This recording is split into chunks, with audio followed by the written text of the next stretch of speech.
The entrepreneurship driving Northwest Florida and EntreCon 2021 on this edition of inStudio.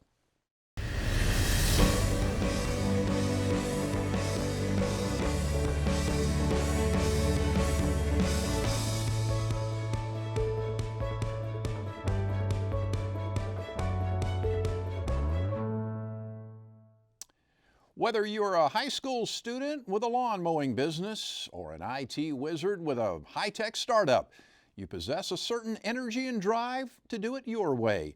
And in many cases, it's a dream or a desire to change something for the better, oftentimes predicated on making life easier for the rest of us. Back in 2015, Quinn Studer started a conference designed to foster the spirit of those who wanted to hang it all out and run their own business.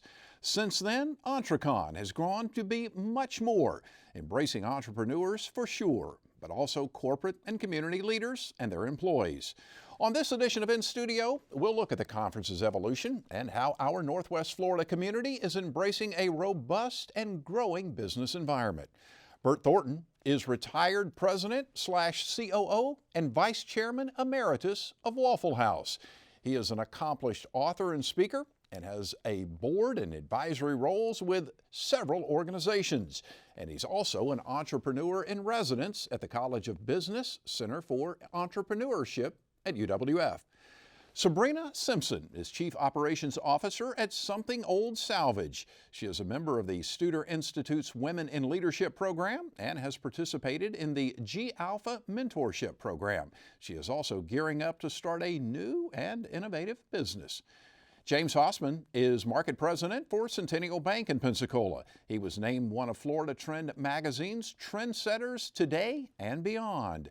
He is a partner in the tech firm Accounting Fly and is deeply involved in the community, including serving as vice chair on the Sacred Heart Foundation.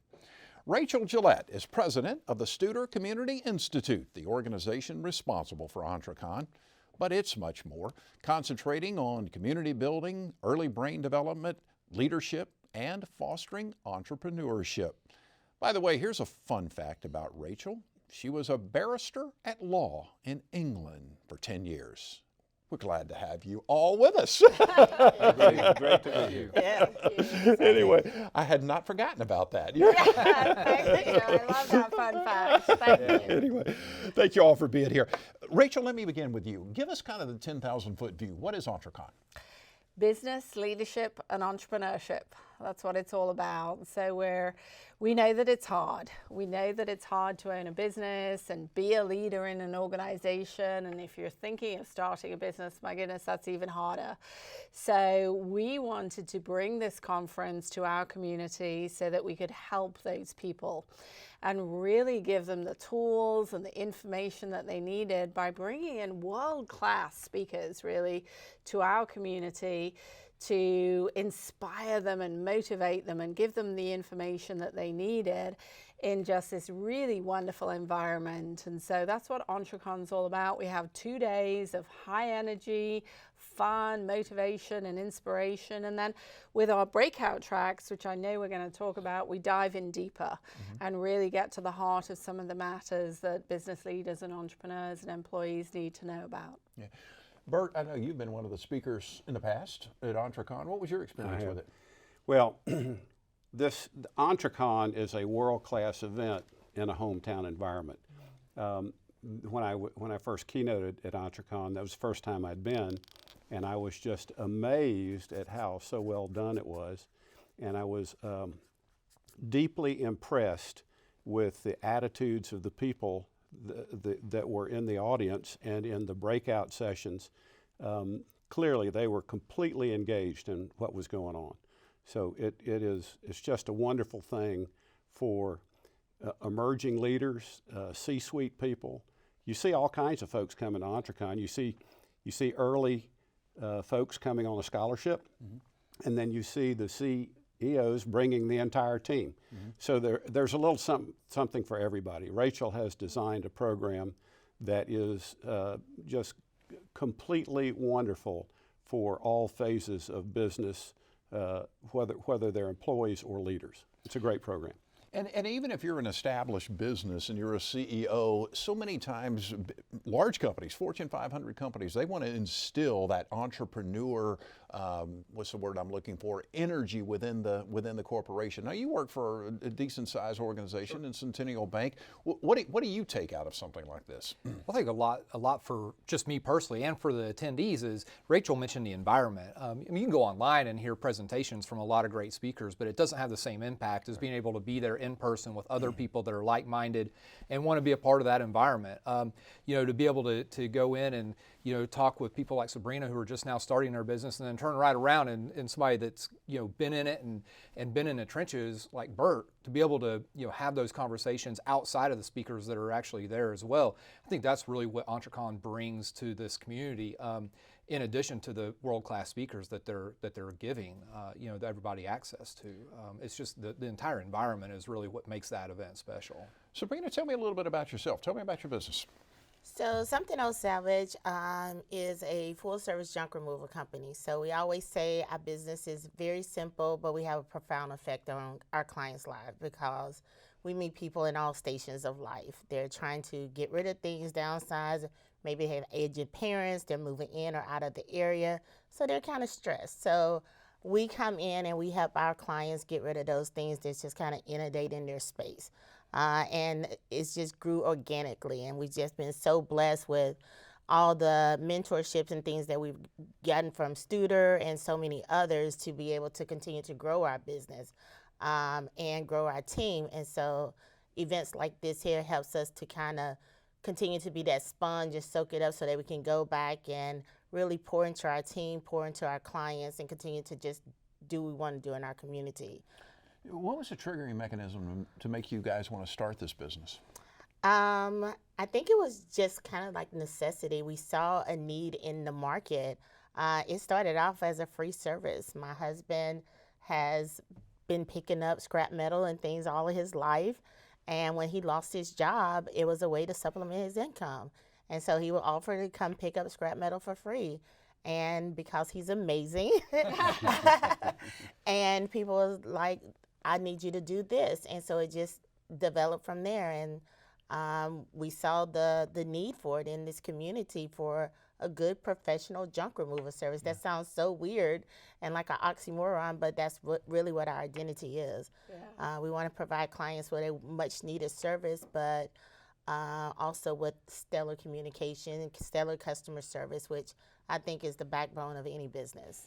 You said a couple of things in there that I think are extremely crucial, and if you look at any hugely successful entrepreneurial endeavor, a lot of times this will be the case. You said your husband lost his job, so he had to find something else to do perhaps before that, and then finding the need. But talk a little bit about that. How did he evolve from having a 9 to 5, 8 to 5, whatever job into working for himself? And Yeah, so he worked for about 15 years offshore. He was a crane operator, so he lost his job after the oil spill.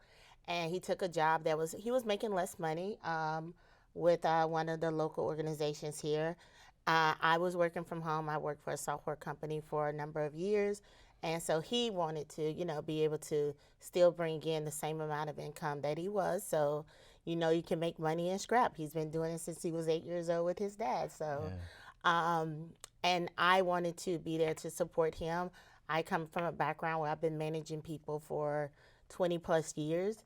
And so I brought that customer service aspect to things, that kind of management style to it, and he brought the knowledge of the industry itself. So those two things work well together most times, because they're, Yeah. But, whenever you're working with your spouse or with a partner, it does have its challenges now and then, but it works. And we've just been blessed, and it was something that we felt happy doing it. We helping clients, and then doing something that you was building yourself, like literally building it from the ground up is something to be said about that. There's a lot to be said about that. Yeah, so it was one of those things, just like the perfect convergence of things happening. People needed it, we had it available, and through word of mouth and lots of prayer and lots of hope and everything. And I want to brag on Sabrina because she is so humble. But she's amazing. You know, she has this just entrepreneurial spirit that we love, and is just constantly, she just described herself as a sponge, and she is. So Sabrina has been involved in a lot of the programs that we have at the Institute, leadership development programs and training and mentorship and everything. She's there and she's present and she's soaking it up, and then her brain is so quick and so fast. She's like, okay, I know how I'm going to apply that. I know how I'm going to make a difference in my business and how I'm going to grow it. And so it's been amazing to see sort of the growth pattern that Sabrina's been on since she's been involved with us at the Institute, and just a huge success. And there's one more thing. She's smart, she's quick, she's fast, but she is the hardest working girl in show business. She is, you know, with her involvement with Studer Community Institute, we've gotten to know these folks, and you won't find harder working people chasing their dream than Sabrina and her husband. Yeah. Well, you got to work hard. I mean, there's no easy path. Yeah. You know, how I hate to use the word scary, but was it scary in the beginning when you started? I mean, it had to be, right? It was, I think for us, because it wasn't time to be scared, because you just kind of like, you just kind of shot out the gate. Right. When we became more intentional with the marketing and saying, this is what we were going to do, because the plan was, it would just be kind of like a side thing, and he would do it and I would just take the calls, and it became scary when we hired that first employee, because now you feel really beholden to make it work for that person. And now we have 12 employees, and so every day is making sure that you get up, you do what's right by your employees, by your company, by, you know, it's a lot of people that depends on you. So that's scary, but it's a good scary, because we know that we're not in it alone. We have such great people that we can always reach out to give us advice, and going to like the round tables and just talking to people in all aspects and facets of business helps so much to understand, like, okay, it's okay, regardless if it's 5 employees or 1,000 employees, it's all kind of the same challenges, and this is how you work through those challenges. So it makes it that's just the key, and that's what's so great. And so we've got two mentors, Bert and James, here involved in our programs and giving back, you know, just such expertise that we have here. And then we have somebody with the heart and the brains and the drive that Sabrina and her husband have, but then we have 2 people who are willing to lean in and say, yes, I'm going to use my experience and expertise to be helpful.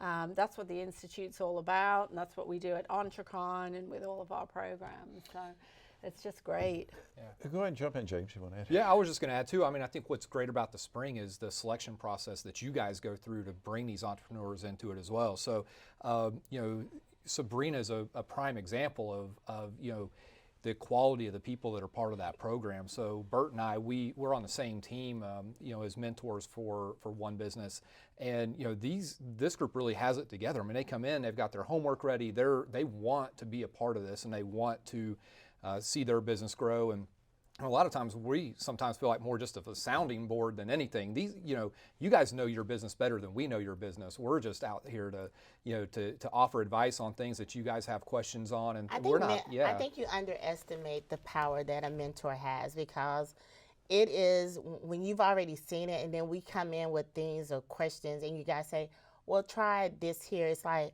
wow, why didn't I think of that? That's because you've seen so much, and you're always willing to impart that knowledge. And so I don't think the mentors give themselves enough credit. Like, it may seem like we have it together, but it's like that. It's like that duck. It seems smooth, but we're paddling under the water. And so you come in with whatever issues is going on, and your mentor provides just really good sound advice and really like pouring into you. I just think that is so important.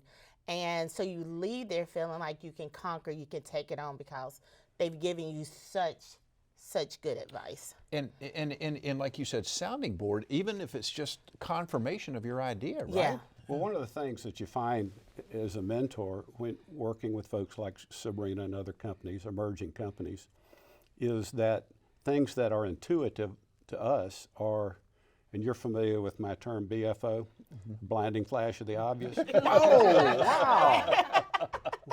You know, things that James and I have dealt with, and Rachael certainly for years. They come in with no experience in that arena and are all ears sponges, and it's a wow moment for them and a oh by the way moment for us. But yeah, I mean, we're not looking for credit, we're looking for your success. So I appreciate that. Because it can be intimidating. Absolutely. You know, talking to Bert. Well, Bert, I mean, seriously, I mean, you came from and were involved with one of the all-time great entrepreneurial stories, maybe of all time. I mean, the Waffle House. It's a big one. I mean, it's in certain parts of this country, it's probably, you know, that logo is probably as well known as that other one out of Atlanta. Particularly at 3 in the morning. I'll tell you. You know, we have our own following at 3 in the morning. Tell the story. Tell a little bit about, you and I have talked about this before on a previous show, but for the viewers just tuning in on this, tell a little bit about how you became involved in Waffle House. Sure. I got out of the Army. I went to work for NCR in their IT division. I got a call from a fraternity brother, and actually his dad was one of the founders of Waffle House. Joe Rogers Sr. founded Waffle House with Tom Fortner back in 1955. Joe Rogers Jr. was a fraternity brother of mine, an ATO at Georgia Tech.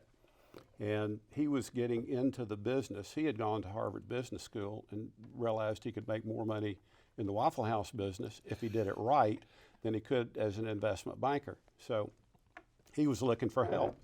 And he called me and wanted me to come up to Atlanta and talk. And I got on an airplane, and next thing I knew, I was flipping eggs and turning hamburgers.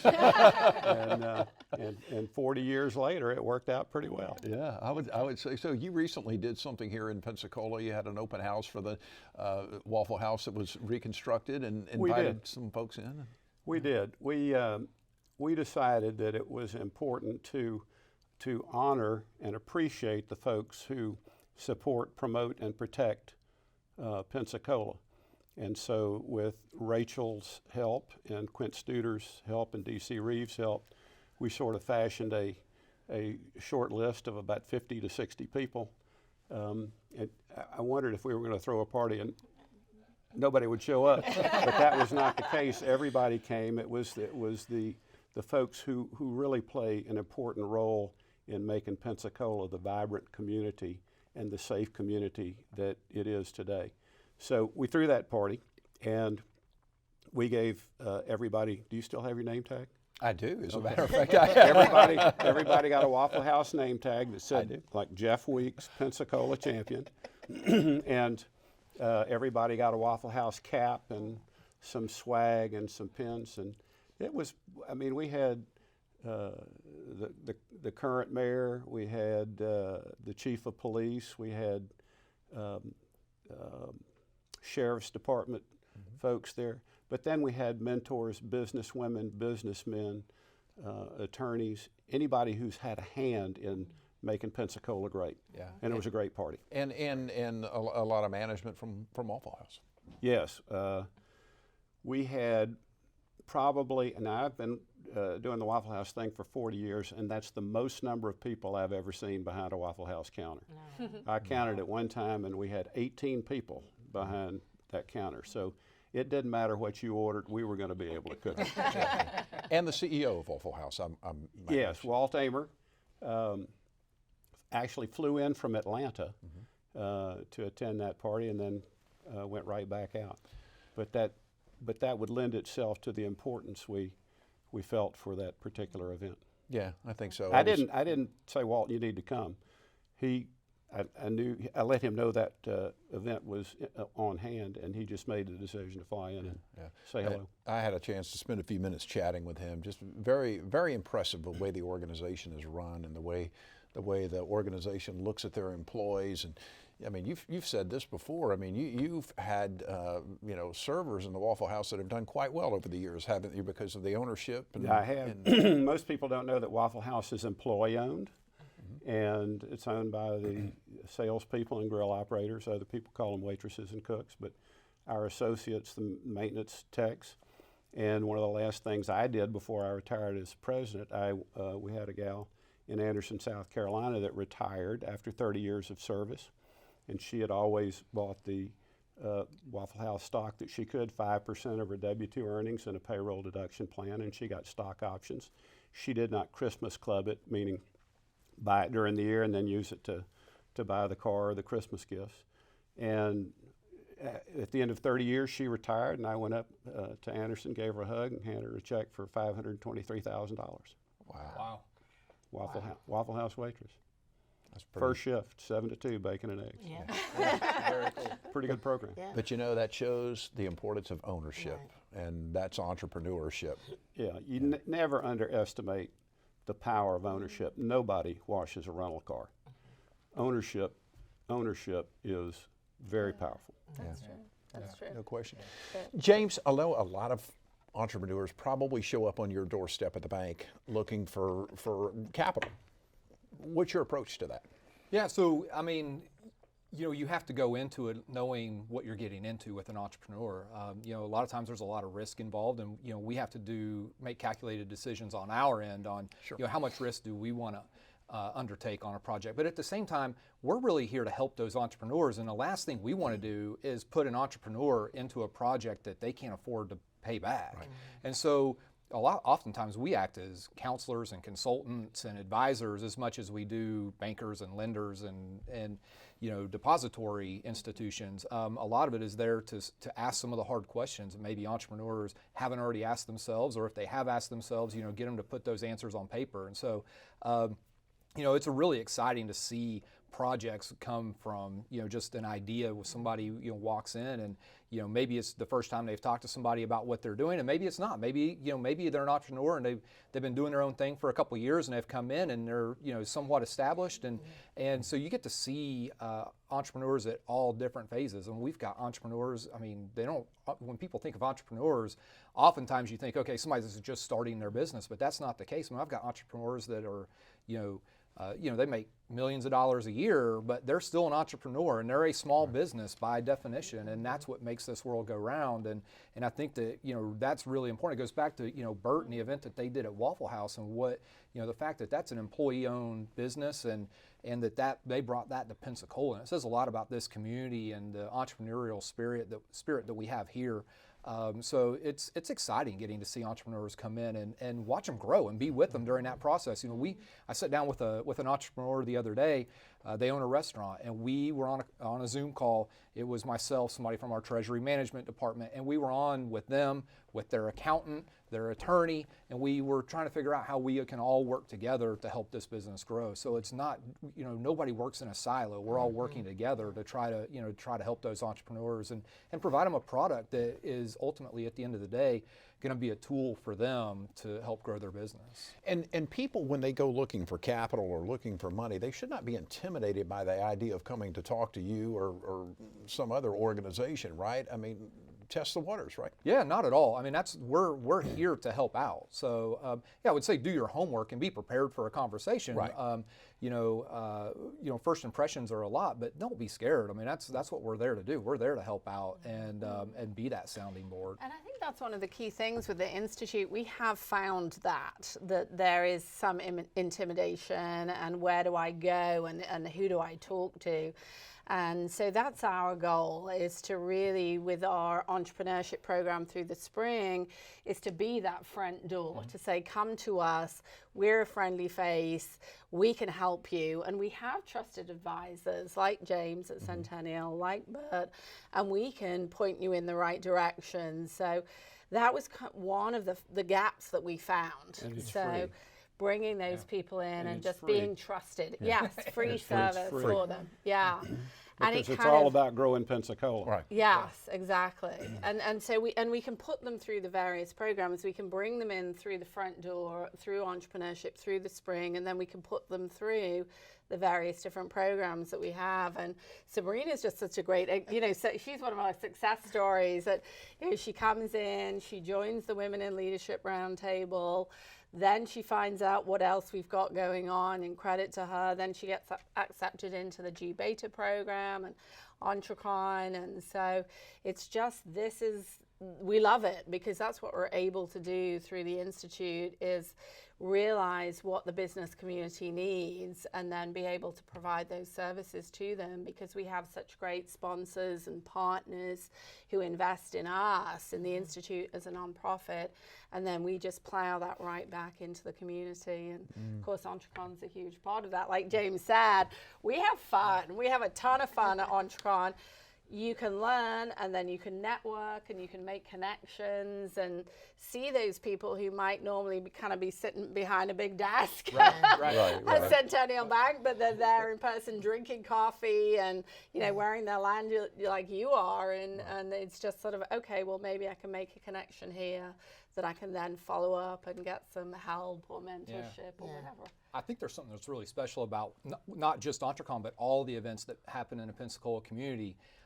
You go to some larger communities, and I'll just use the banking industry as an example. Some bankers, the institutions, they all hate each other. Same thing with accountants and attorneys and everybody else. And I don't think that's the case here in Pensacola. I'll talk to an entrepreneur or a business person and have a conversation and say, figure out what it is they need, and I'll tell them, look, this is what we can offer. But I know that XYZ Bank down the road is also involved in this area, and they might have a better product for you. And I'll give them a name and a number. And I met with an entrepreneur probably about a month or so ago, and we sat down. I walked through exactly what we could offer, and I said, you know what? I said, I would love to have your business, but I want to do what's best for you. And I think you ought to call, and I gave them the name of a banker down the road, and they called that banker, and I saw him last week at the Chamber annual luncheon, and he came up to me and he said, man, I appreciate you sending me down there and talking to them. They have a product that's perfect for us, and I hate to tell you that we're going to go use them. I said, no, that's why I gave you their name. And, and that doesn't happen just in the banking industry. It happens with accountants and attorneys and all kinds of individuals in Pensacola. And I think a lot of it has to do with the fact that we're a really tight-knit community, and we go to events like EntreCon and these other community-minded events, and we're all here to see Pensacola grow, and that's really what this is about. Go ahead, Bert. I tell people when I retired and moved to Pensacola, I didn't move to Pensacola to love it. I moved here to live. But just what James is talking about, this idea of we're all in it together, these folks have made me love this city, and that's why I am so actively involved, because it is a group effort to make Pensacola great and make the folks in Pensacola successful. Yeah. And that's happening, and you're not isolated in being someone who is super successful and accomplished, who has decided to come back to Northwest Florida or to Northwest Florida for the first time and bring your skills and your knowledge and help others out. And there seems to be kind of just a real thread of connectivity flowing through this community now that hasn't always been the case. Yeah, I think that for me, someone who is not from Pensacola, my husband grew up here, and when we started our business, I didn't know anyone. So everywhere I go, it's like people do business with people they know, they like, they trust. And it's getting involved. And I think that people have to understand that, like, sitting at your house is not going to give you those opportunities. You have to step out, and you have to actually go down to the spring, and you have to, because the resources there, go to the SBDC, go to UWF Center for Entrepreneurship and things like that. And I think that's one of the great things about what is happening with Studer, is that trying to bring all of those things together so that when a business is trying to start, they understand that James is available, but there's also other bankers that's within the VMS program and things like that. So I think that is really, really something that, like you said, that thread is like, we needs to lengthen it so that it pulls more and more people in and get the word out to, there's segments of this area that don't know that the spring is there. And so I think things like the EntreCon and having the scholarships and things like that will allow those people to understand that, hey, it's help out there, it's free help, like you said, but you do have to kind of ask for help. And I realized that if you don't ask for help, people don't know you need help. Y'all need to keep that soundbite. That's a pitch for Pensacola right there. It doesn't get any better than what Sabrina just said. It's from, coming from an entrepreneur. That's you nailed it. Absolutely. I want to take a quick break, and then we will come back. So we're talking about EntreCon 2021 and entrepreneurship in Northwest Florida. This is In Studio on WSRE Television, PBS for the Gulf Coast.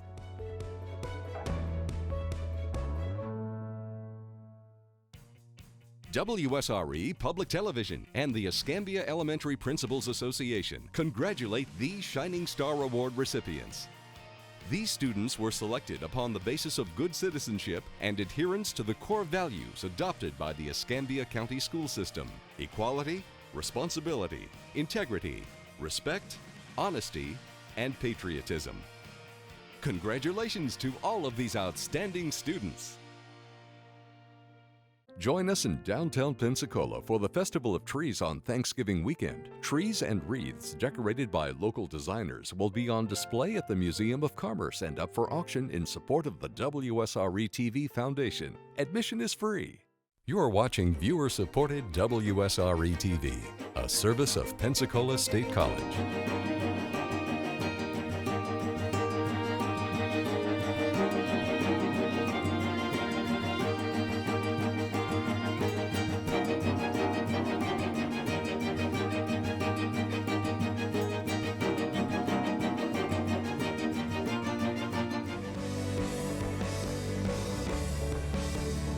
Welcome back. This is In Studio on WSRE Television, PBS for the Gulf Coast. We are talking about EntreCon 2021 and entrepreneurship along the Gulf Coast. Our guests are Rachael Gillette, Bert Thornton, James Hosman, and Sabrina Simpson. One of the things that we were talking about in the last segment is the importance of having someone you can bounce things off of, a mentor.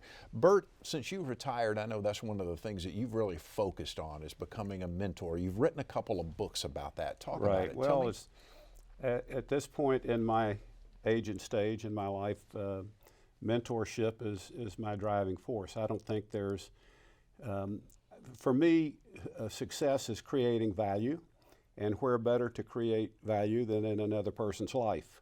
So that's where I am in my life right now, trying to help other people become successful, particularly emerging leaders and emerging businesses. I did write two books. The first one was called Find an Old Gorilla. Title is crazy, but the premise is if you wake up one morning and realize you got to go through a jungle, it would make sense to find an old gorilla and take him or her along, because they know where all the good paths are. Right. But that book, it's been described as the Rising High Achiever's Guide to What to Do Next, or the Emerging Leader's Handbook. The publisher called it Self-Mentoring in a Box because it was aimed at the mentee. And this second book, which I co-wrote with Dr. Sherry Hartnett at the University of West Florida, is aimed at the mentor. This book, I actually wrote the micro piece, the across the table piece. Do this, don't do that, say this, don't say that. What makes a great mentor, what makes a worthwhile mentee, how to get started, how to move it along. Things to really touch on that a mentee really needs to know that are not intuitive to them. So Sherry wrote the macro piece, the how to scale that up into a small, medium, or large organization, as she did with the executive mentor at the program at the University of West Florida. I've seen a lot of mentoring programs, and hers is by far the best because she has just an absolutely wonderful filtering system and a good connection mechanism, and then she's just great at nurturing that relationship. It's become very, very productive in Pensacola. Yeah, I think so. You know, that's kind of the amazing thing. I think about it, you know, as you go through life and you think about, if I would have only known, if I would have known this existed, or if I would have known a better way to do that. And I think that that's where the mentorship comes in, either through UWF and their program, or the books, or through the Studer Institute. It's important powerful. to understand that not everybody wants to, can do, or needs to be a mentor. There are many, many ways that you can help impact people in a positive way, sometimes just a kind word or a nice note. because mentorship is really a commitment. It's people ask me all the time, what makes a great mentor? And the first thing is you really have to have this idea that you want to give back. That's where it all starts. Second, have we got time to talk about it? Absolutely. Okay. So second, you have to have a sincere interest in the success of your mentee. Third, for a great mentor is you have to have a demonstrated track record of success. Right. I mean, if not, why would anybody listen to us? Right. And then fourth is peer respect, and that seems to be the litmus test for a great mentor. The greater the peer respect for your mentor, the greater your chances of success. And let me repeat that, the greater the respect by his or her peers for your mentor, the greater your chances of success. That seems to be the ultimate litmus test. Excuse me, ultimate litmus test for a great mentor. Yeah. And we're Spent blessed, $1,000 on my eyes, now my mouth won't work. But you know, Bert was one of our first. I remember it distinctly. We were putting on EntreCon for the very first time, and we wanted really high caliber speakers for it, but we were, you know, really small. We were just getting started, and I remember DC Reeves, who's part of our organization, said, well, you know, I think I could get Bert Thornton. And we were like, how? How is that possible? And since then, Bert was one of our keynote speakers for our very first EntreCon, and we just, I don't know, I kind of, you know, somebody good, I like wrap my arms around them and bring them in, because when you have resources like some of the people who've committed to the Institute because they believe in the community and they want to give back, and it's just amazing. And so we're so blessed to have people like Bert who are willing to give back all of those experiences and things that they've learned along the way. And so we're just so thankful. And so we have this massive team now of mentors, and we don't pay them anything.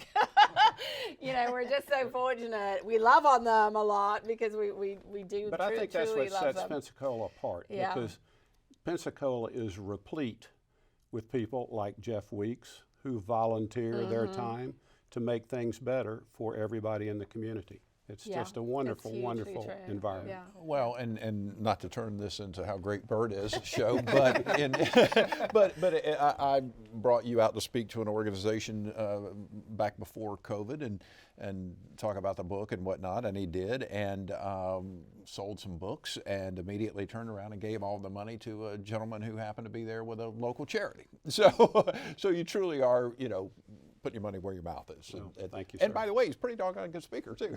Thank you.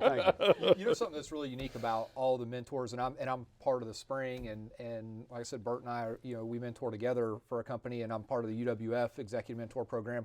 But when I get around all those mentors, they're all mentees at the same time. You know, I think a good mentor is always a mentee and learning from everybody around them. And you go into these events and you see everybody is thinking as you're going through this, and you're hearing other people speak. And every time I hear Bert talk, I want to take notes and write stuff down. But you know, everybody in a room does, and I think that's really unique about being a mentor. Is you're always, you know, you can't just go off of what you already know. You've got to continue to learn and be a mentee from everybody else as well. James, I couldn't agree with you more. I think that's an excellent. And you can learn from your mentee.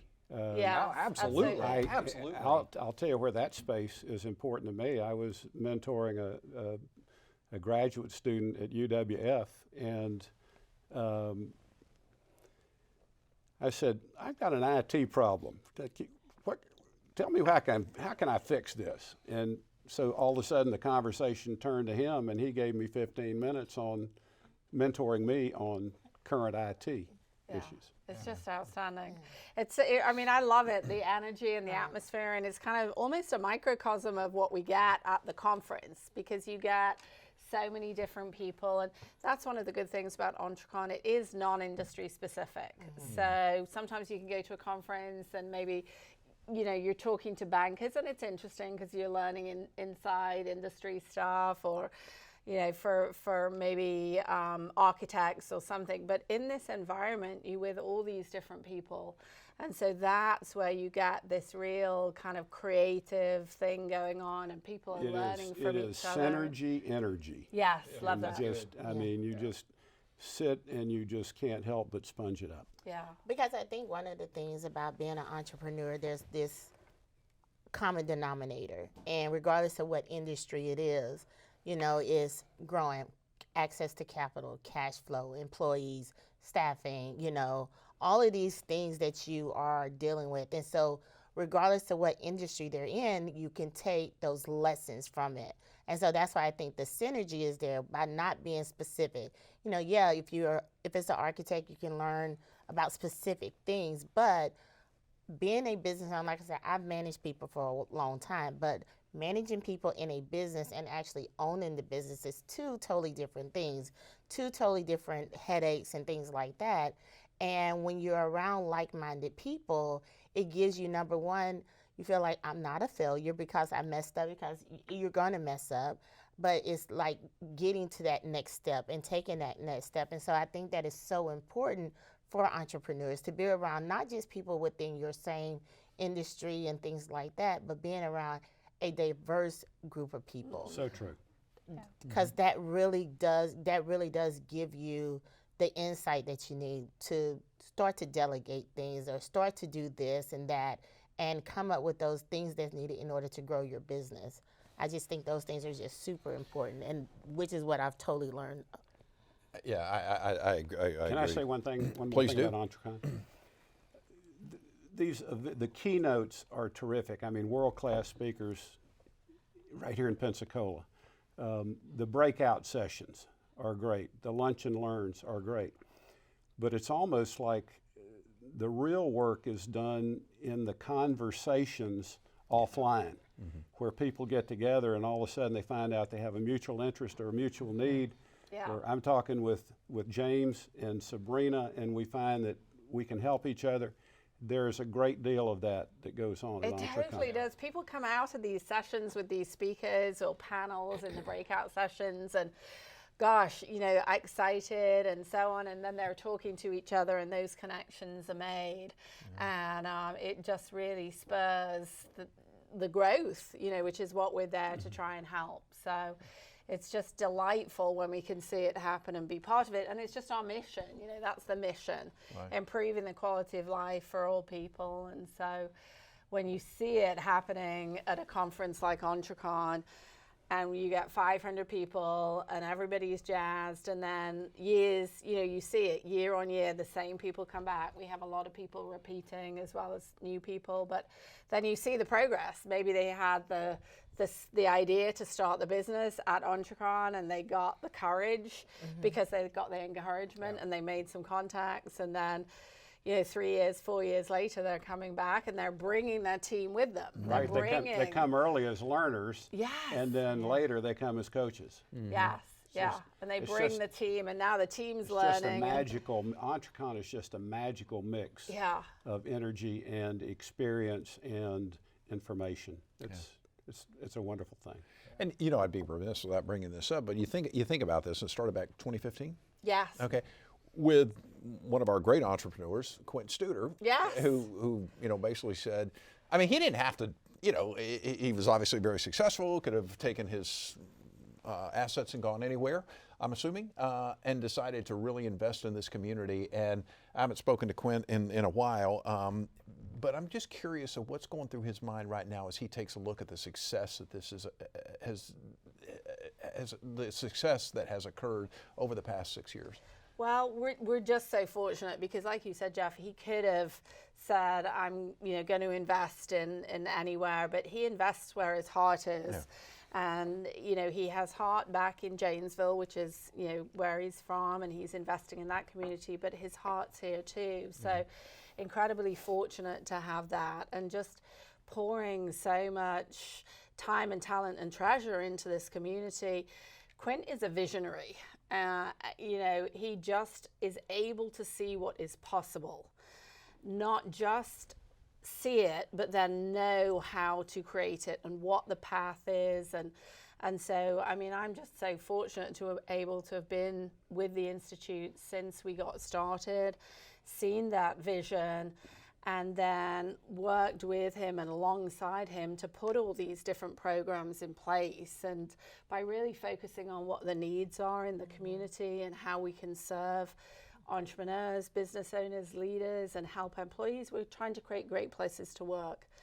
Everybody deserves a great place to work, and we know that if we can put some of these different tools and processes in place, then we can just improve the way people do business. And it's always going to be hard. We're not saying it's going to be kind of sunshine and rainbows every day, but we can certainly make the path a little bit smoother and less winding. And so Quinn, I mean, he's always pushing, you know, it's always what more and how can we do more and what's next.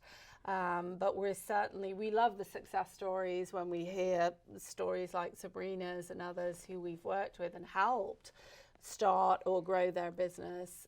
You know, even from, I mean, we work with mom and pops and small companies like Sabrina's, who's now 12 employees, but we also work with the big employers in town as well to help train them. You know, if we were sitting around here 20 years ago, and I'll just get you guys to elaborate on what I'm about to say here. If you were sitting around 20 years ago, and if you would have said, is there money in Northwest Florida? I could have said with a fair amount of confidence, there's a fair amount of money in Northwest Florida. The bulk of it is what I would say is dead money. It's invested in the public securities markets and bonds, and some banks and maybe some real estate. It's not active. What we've seen, in my judgment, over the past 20 years or so, we've all of a sudden seen that money start to get active. And you know, I think to a large degree, Quint may have lit the fuse on that. I think it is, honestly. I love Quint, and I think it's that vision. It's being able to create that vision for people to see, and then he leads the way and invests in downtown and builds places where people can live. That's the good housekeeping seal of approval. Yeah. And then other people will come behind and say, and I think our program Civicon, through the Institute as well, where we're bringing in these outside experts to talk about some of the how can we develop downtown, how can we develop the waterfront, how can we solve some of the issues. People come to Civicon, hear that, and then they invest and say, I can do it too. So certainly he was the spark, and then we've had all these other people come in and be involved in our mission too. Yeah, and you take a look at either, you know, like some of our sports celebrities have come back and put money into the community. And well, the money's dead until someone who owns the money gets inspired to invest it wisely. And Quint wrote the foreword for that book, and I'm very grateful for that. But Quint is my inspiration for being this active in Pensacola. And he has inspired many, many other people as well. I mean, you listen to Rachael talk. She's passionate about Pensacola, about EntreCon, and that comes from Quint. I'll shift back to the conference here for just a second. Talk about some of the speakers you're going to have this year, some of the keynote speakers you're going to have. Yeah, gosh, I mean, we always wonder how we're going to do better than the year before. Somehow we pull it off. Don Yeager is one of our speakers this year, who people will know, I'm sure. Just a great sports writer. He's going to be talking about all the lessons that he's learned from working in sport and working with teams over the years. So how can you bring your team together and re-engage them? And we're really looking at always trying to see how we can do things better. And even before we had the pandemic, it was like, how can we reinvent and re-engage and re-skill people for the new workplace? And then of course we had the pandemic and we were kind of forced into doing things differently. So the speakers that we're bringing in this year are really talking to that. Chester Elton is talking about anxiety that we might be suffering in the workplace and how to overcome that and how to really work together as a team. Michelle Snow, another, she's local, but then, you know, women's basketball star too. Again, the lessons that she's learned along the way is going to be amazing. Quint, one of our speakers, of course, is going to be talking about how we can kind of nurture ourselves and our team. So what we've seen is sort of this shift in organizations that are really successful. They build a culture where they value their people. And so we've been talking about that for the last few years. What we found is that sometimes that's a hard sell to a business when they're talking about, well, I need margin, I need profit, we're on bottom line. So now they've realized that really focusing on the employee, looking at employee engagement, how do we create a great workplace? How do we value them? This is what's important, but they don't have the skills. You know, it's something that you really have to learn and learn from experts. So we're bringing those outside experts in and saying, okay, we've been through this. Now, how can we not just go back to the way that we did things before and did things in the past, but become much more people-centric, less sort of pyramid leadership. It's not, we've got all these generations in the workplace, and the younger generations are wanting to do things a little differently and wanting to feel a real purpose and a real sense of belonging to something. So those are what our speakers are really focused on this year. You know, people, I think the pandemic has caused a lot of people to kind of reassess their lives, and I think employees and people in general are going to demand a different level from their employer. You're right. And I think you can only wring so much out of people, and I think they're getting to a point where we're going to have to, you know, so many businesses talk about putting their employees first. Always. So few do it, you know. And that runs up the ladder from small businesses to Fortune 500 companies. True. So I think there's a change underfoot. There is. And I think that change is going to be pushed from the employee. I know. And we want to drive that change, and we want to help the employees, the leaders, the supervisors get the skills that they need, because it's good change. It's hard, but we need to skill build. And when you look at organizations that have been successful, I mean, Bert talked about, you know, there's somebody who is a waitress in the organization, but because Waffle House, very successful employer, realized long time ago, it's about the people, it's about the employees. If we can work with them and support them and give them the skills that they need, they're going to make our company successful. Yeah, I agree. Not every organization knows that until you start helping them with the information and the tools and the skills that they need. That's right. And even if they do know that, they may not necessarily know how to implement it. That's right. Yeah. So you're also going to be doing the conference virtually. So expand on that just a little bit. Yeah, so we've always wanted to do it. Last year forced us into it. Talk about skill building and being outside your comfort zone. We were in that position too. We were, like every other organization, kind of scrambling to how do we keep providing these services to people? They need them, but we can't do them in person, so we have to do virtual. Last year we were 100% virtual. We're taking that, the skills that we've built, now we're going to be doing it live streamed as well as live and in person. So whether you're here in Pensacola or the surrounding community, you can come. We'd love you to be here, but you can also join us online, and EntreConPensacola.com is where you can find the information and live stream in your pajamas from home like we've all kind of got used to doing, or come down, whichever suits you. We'd love you to be there. I have about 3 minutes left, so just real quick, I just want to go around the table, and I'm going to have just each one of you just leave on a positive note about Northwest Florida, just about life in general as we kind of embark upon a kind of a new world after the pandemic. Just some advice to throw out there. I'll start with you, Bert. Well, again, at this age and stage, for me, Kathy and I could live anywhere in the world and do anything that we wanted to do. But my friends who are the most successful don't take the most cruises and play the most golf. They live a life of gratitude and giving back. For us, Pensacola is the place to do that.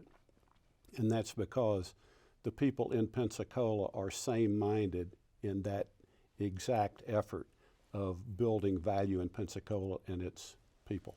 Sabrina?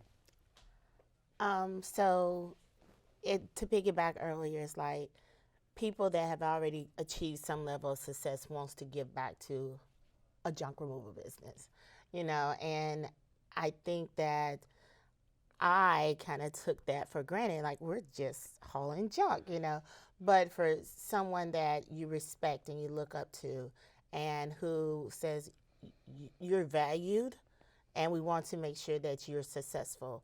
And these are the resources available to you. I mean, how can you leave Pensacola? So we want to be here because it's a community, like it's, givers gain. Like we have gained so much from this endeavor that we're on that we want to continue to give back and continue to be that sponge. So I think that anyone who's in Pensacola who wants to start a business, who wants to be part of the community, there's so many opportunities out there, and I'm just looking to take every advantage of everyone that's out there. I have less than 2 minutes, but Rachel, real quick, I want to get James in real quick too. Mission driven, it's all about improving lives, and I'm just so grateful that every day, I get up and say, how can I help people today? And through the Student Community Institute, that's what we do, that's what we focus on. How can we help improve the quality of life for people in the community? And we have so many programs and services, and it's just amazing when you hear the stories and have fun doing it. So that's what it's all about for me. I love it. Yeah, for me, I didn't know a single person when I moved to Pensacola in '95. I was here 20 years ago. You made the reference about what did it look like. Pensacola today is exactly what I envisioned it would. I hope that it would be for me, to be able to sit here with Bert and Sabrina and Rachael and you and have this conversation and be active in a community and have all of us from at different stages in our careers and at our lives together talking about how to make the community better. That's exactly why I'm here. And I hope that other people see this and they see the streaming EntreCon, and this is a showcase for Pensacola, not just for the leadership that happens during the conference, but it's a showcase for Pensacola. Okay. Still tickets available? Yes, EntreConPensacola.com. We've got tickets available right up until the conference. So please, we'd love you to join us if you're out there. EntreConPensacola.com. You can see the agenda. You can see the speakers. Come see us either in Pensacola or join us online. Bert said that he's buying everybody a round of Bert's chili after the show. Well, you can So come true. Bert's doing a lunch and learn, and if you come to that, you'll get not only Bert's book, which we're giving to everybody, but you'll get Bert's chili too. Bert's So chili you'll at be Waffle House was created. This series was created and named after Bert. Thank you all so much. Best of luck to you. Thank you so much. I appreciate Bert, that. always great to see you. Rachel, James, thanks. All the best to you. We've been discussing EntreCon 2021, which is going on November 17th and 18th, live in person in Pensacola, as well as in the virtual world. More information available at EntreConPensacola.com. Our guests have been James Hosman, Pensacola Market President with Centennial Bank, Sabrina Simpson, Chief Operations Officer at Something Old Salvage, Bert Thornton, Retired President, COO, and Vice Chairman Emeritus of Waffle House, and Rachael Gillette is the President of Student Community Institute. By the way, this program will be available soon online at WSRE.org as well as on YouTube. Please feel free to share.